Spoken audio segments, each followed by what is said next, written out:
Mmm. Melts in your mouth. Dahil pasikat nga tayo kay Habi at gusto niya makakain ng mga pagkain natin dito o luto natin dito sa Pilipinas. So ayan, magluluto ako ngayon ng pochero. Pero siya muna yung gumawa ng karne, brinay daw niya yun. Hindi ko alam kung tama yung pagkakabigkas ko, pero bahala na kayo. Sabihin nyo na lang sa comment kung ano yung tamang bigkas doon. Basta yun ang ginawa niya doon sa karne. At ako na lang yung nagtimpla.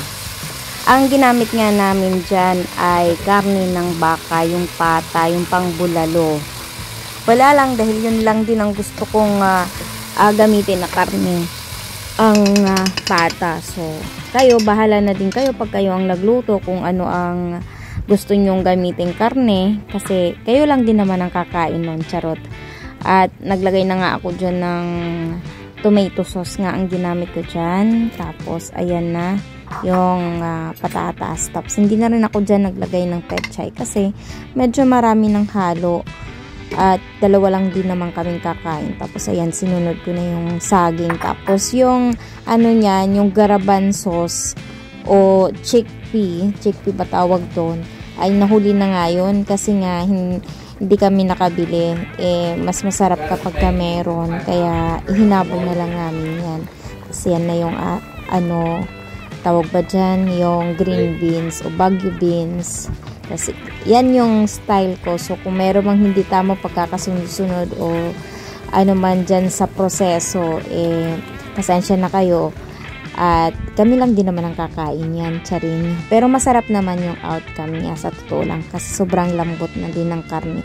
Natikman pa nga yan ng kapatid ko, kaya tanungin nyo na lang din siya kung kilala siya, charing. At iyan na nga, tikiman time na dahil naluto na natin. So, huhusgahan na naman ni Habi kung ano yung lasa. Pero, siya rin naman naglagay ng asin. Ako na lang yung ibang naglagay ng pampalasa. Made with love, with pure love. Let's taste 3, 2, 1.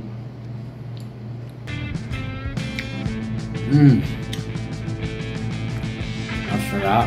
Masarap. So, how's the meat? That is the sauce.